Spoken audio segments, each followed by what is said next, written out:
Hello friends, नमस्कार and welcome to समाधान। साथियों, उम्मीद है कि आप सब अच्छे होंगे और साथ ही साथ आपकी स्टडी भी अच्छे से चल रही होगी। साथियों, अभी चुनावी वर्ष है और चुनावी वर्ष में अलग अलग क्वालिफिकेशन को लेकर के यहाँ पे नोटिफिकेशन जारी की जा रही है। अभी कुछ ही दिन पहले आपका CGL 4 का फॉर्म स्टार्ट हो चुका था ऑलरेडी। आप सब उसमें फॉर्म भर रहे होंगे या भर लिए होंगे। नहीं भरे हैं तो देखिए, आपको लास्ट डेट का वेट नहीं करना है, क्योंकि लास्ट डेट में होता क्या है कि मैक्सिमम लोग ट्राई करते हैं एक साथ और सर्वर फिर आपका स्लो हो जाता है, और इस कंडीशन में आपका हो सकता है कि फॉर्म जल्दीबाजी में गड़बड़ हो जाता है या आपका फॉर्म ही सबमिट नहीं हो पाता है। इसके अलावा आपका अटेंडेंट का है, जिसमें केवल 10th पास मांगा गया है, तो उसको भी भर लीजिएगा। BPSC AEDO हो, उसका भी फॉर्म आप लोग जो एलिजिबल हैं भर लीजिएगा, क्योंकि सिंपल ग्रेजुएट उसमें मांगा जा रहा है। और देखिए, इसके अलावा एक और वैकेंसी यहाँ पे आ चुकी है, जो कि लेवल 7 की होने वाली है। और ख़ास बात यह है कि इसमें आपको केवल सिंगल आपको MCQ एग्ज़ाम देनी है, ठीक है। तो MCQ एग्ज़ाम देकर के यहाँ पे आपको एक अधिकारी के रूप में, लेवल 7 अधिकारी रूप में बनने का अवसर मिल रहा है। तो इस अवसर को ग्रैब जरूर कीजिएगा। देखिए, केवल एक ऑब्जेक्टिव परीक्षा होगी, इसकी युक्ता, सिलेबस, हर चीज़ को हम लोग जानेंगे। कैटेगरी वाइज किसमें कितनी सीटें दी गई है, ये टोटल चीज़ हम लोग यहाँ पर देखेंगे।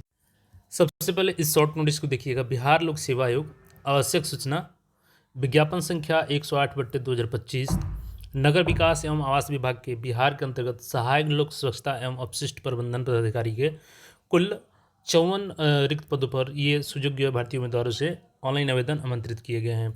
यानी पोस्ट की नाम की बात करें हम लोग, तो ये आपका assistant public sanitary and waste management officer की वैकेंसी होने वाली है। 5 सितंबर से आप लोग आवेदन इसमें कर पाएंगे, और लास्ट डेट जो रखी गई है वो 13 सितंबर आपका जो रखा गया है, वो फॉर्म भरने का लास्ट डेट रखा गया है। तो इसके डेट में ही आप लोग फॉर्म भरेंगे। देखिए, अब सभी फॉर्म का आपको केवल 100 रुपये पेमेंट लग रहा है। तो जो लोग भी इसके लिए एलिजिबल होंगे, आप लोग फॉर्म भरिएगा। अब यहाँ पे हम लोग चलिए डिटेल्स में नोटिफिकेशन को ओपन करते हैं। अब यहाँ पे देखिएगा, तो नेहरू पथ, पल्ली रोड, पटना, 54 पदों की अगर हम लोग देखें कैटेगरी वाइज किसमें कितनी सीटें दी गई है, तो अनारक्षित वर्ग का यहाँ पे देखिएगा टोटल 18 वैकेंसी है, जिसमें 36 आरक्षण महिलाओं का है, 6 सीटें हैं इसमें दी गई। EWS का 5 है, जिसमें महिलाओं का 2 है। और अनुसूचित जाति का देखिएगा, जिसमें टोटल 10 है, जिसमें 8 तो रेगुलर है और 2 बैकलॉग। देखिए, बैकलॉग का मतलब है कि जो पिछली बार वैकेंसी आई थी वो खाली चली गई थी, जिसमें महिलाओं का 3 है। इसके अलावा देखिएगा यहाँ पे, तो अनुसूचित जनजाति का यहाँ पे टोटल 2 है, जिसमें 1 रेगुलर और 1 बैकलॉग है, और महिला का इसमें देखिएगा तो नहीं है। अत्यंत पिछड़ा वर्ग का देखिएगा तो टोटल 4 वैकेंसी है इसमें, जिसमें महिला का 1 है। और पिछड़ा वर्ग का टोटल 11 है, जिसमें 7 तो आपका रेगुलर है और 4 बैकलॉग है, यानी पिछली बार 4 खाली चली गई थी सीटें, जिसमें 2 महिलाओं के लिए रिजर्व है। और पिछड़े वर्ग की महिला का इसमें 3 रेगुलर और 1 बैकलॉग, टोटल 4 वैकेंसी है। टोटल 54 वैकेंसी है, जिसमें महिलाओं का 35% रिजर्वेशन के रूप में 14 सीटें यहाँ पर रिजर्व की गई हैं। अब देखिए, यहाँ पे बात करें हम लोग, तो दृष्टिबाधित में यहाँ पे 1 सीटें हैं, मुख बधिर में यहाँ पे 3 है, और चलन दिव्यांगता में 1 है। टोटल यहाँ पे 5 सीटें दिव्यांग अभ्यर्थियों के लिए दी गई है, हैंडीकैप्ड अभ्यर्थियों के लिए। देखिए, लेवल की बात करें तो लेवल इसका 7 है आपका, यानी कि 4600 ग्रेड पे का ये जॉब है आपका। जो सचिवालय लेवल का जॉब होता है उसी के लेवल का है ये। देखिए, यहाँ पे उम्र सीमा की बात करें अगर हम लोग, तो उम्र सीमा क्या रखी गई है, तो उम्र सीमा दिनांक 1 अगस्त 2025 को न्यूनतम 21 वर्ष होनी चाहिए। यानी जो आपका डेट कट ऑफ है वो 1/8/2025 से ही काउंट किया जा रहा है, और इसमें एज कट ऑफ आपका 21 साल होनी चाहिए, किसी भी कैटेगरी से है मिनिमम। और अनारक्षित वर्ग के पुरुष है तो आपको 37 साल चाहिए। पिछड़ा वर्ग और अत्यंत पिछड़ा वर्ग पुरुष महिला दोनों है, और अनारक्षित वर्ग की महिला है, तो इनको 40 वर्ष तक यहाँ पे फॉर्म भरने का एलिजिबिलिटी है। और अनुसूचित जाति जनजाति दोनों पुरुष महिला को यहाँ पे 42 साल के लिए एलिजिबिलिटी दिया गया है फॉर्म भरने के लिए। और देखिए, यहाँ पे एक और अच्छी चीज़ है कि आपको बैक डेट से एज भी मिला है इसमें, क्योंकि जो जिनका एज निकल चुका है उनके लिए यहाँ पे बेहतरीन मौका होगा, क्योंकि यहाँ पे आपका जो मैक्सिमम एज लिमिट है वो 1/8, जो कि हमने पिछले वैकेंसी वीडियो में बताया भी था कि आपका इसमें एज रिलैक्सेशन मिलेगा 1/8/2022 से यहाँ पे आपका काउंट होगा। यानी कि 1/8/2022 को अगर आप जनरल से हैं और 37 साल हो जा रहा है, तो आप इस फॉर्म को भरेंगे, उसके अंदर में है तो 37 के अंदर में। और BC EBC मेल फीमेल है तो 40 साल अगर इस डेट को भी हो जा रहा है, तो आप इस फॉर्म को भर पाएंगे। और महिला है जनरल कैटेगरी तो 40 वर्ष इस डेट में हो जाएगा आपका। और SC ST के लिए मेल फीमेल दोनों के लिए 42 साल। आप 1/8/2022 तक भी अगर हैं तो आप फॉर्म को भरने के लिए एलिजिबल हैं। सरकारी सेवकों के यहाँ पे 5 अवसरों की सीमा लागू है। तो आप अपनी सोच समझ करके अटेम्प्ट को दीजिएगा। देखिए योग्यता की बात करें हम लोग इसमें, तो योग्यता आपकी शैक्षणिक योग्यता क्या है यहाँ पे, किसी परिनियत विश्वविद्यालय से रसायन शास्त्र पर्यावरण विज्ञान में स्नातक अथवा रसायन सिविल पर्यावरण विज्ञान लोक स्वास्थ्य अभियंत्रण जैव प्रौद्योगिकी में बैचलर ऑफ इंजीनियरिंग बीटेक की डिग्री अथवा प्लानिंग आर्किटेक्चर में बैचलर की डिग्री, तो बीटेक वालों को भी यहाँ पे एलिजिबल किया गया है। इंग्लिश में इसको देखिएगा तो थोड़ा सा और क्लियरिटी आएगी। देखिए बैचलर डिग्री इन केमिस्ट्री, तो अगर आप कोई केमिस्ट्री से ग्रेजुएशन अपना किए हैं तो वो एलिजिबल हैं, या इन्वायरमेंटल साइंस से किए हैं तो भी एलिजिबल हैं। Bachelor of engineering in chemical, तो इससे भी किए हैं तो एलिजिबल होंगे। सिविल अगर किए हैं bachelor of engineering in civil, ये भी एलिजिबल है। Bachelor of engineering in environmental science, तो ये भी एलिजिबल हैं।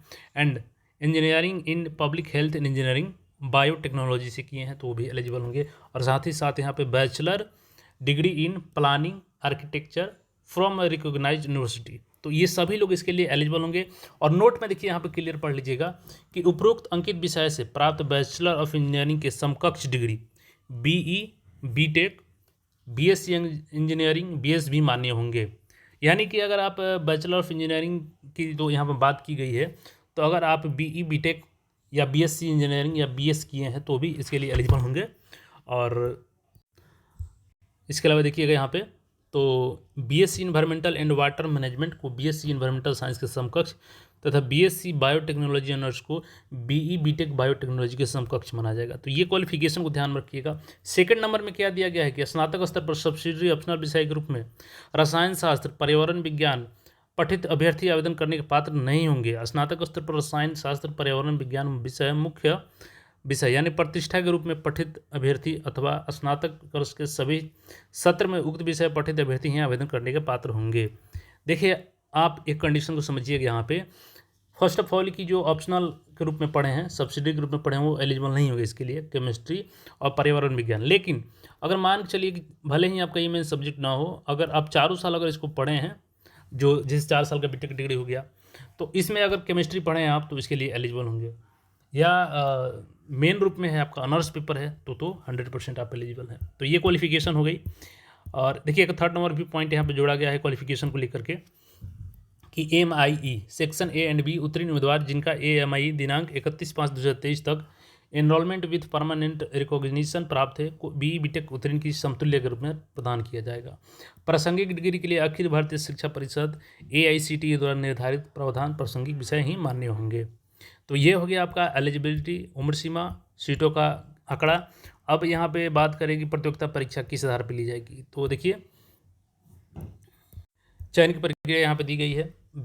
विज्ञापित पदों के विरुद्ध नियुक्ति है तो सुयोग्य उम्मीदवारों के चयन के लिए लिखित परीक्षा का आयोजन किया जाएगा। इसमें इंटरव्यू नहीं लिया जाएगा। देखिए और यहाँ पे बात करें हम लोग तो लिखित परीक्षा 2 पत्र की होगी, जिसमें अनिवार्य पत्र 1 और अनिवार्य पत्र 2 होंगी।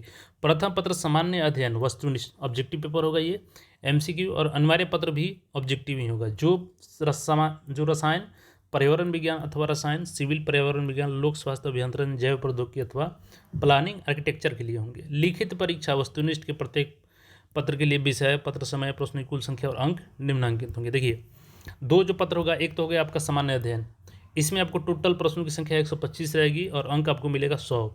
ठीक है, तो यहाँ पे 2 घंटे का समय मिलेगा 125 प्रश्न को सॉल्व करने के लिए, 100 अंक मिलेंगे इसके। अनिवार्य पत्र 2 है आपका, तो इसमें ठोस एवं तरल अपशिष्ट प्रबंधन से 125 क्वेश्चन 2 घंटे का 100 यहाँ पर रहेगा, यानी 200 अंकों की ये टेस्ट होगी। और इसी आधार पे आपका चयन किया जाएगा, मेधा सूची दोनों को मिलाकर के यहाँ पे परिणाम आपका तय किया जाएगा।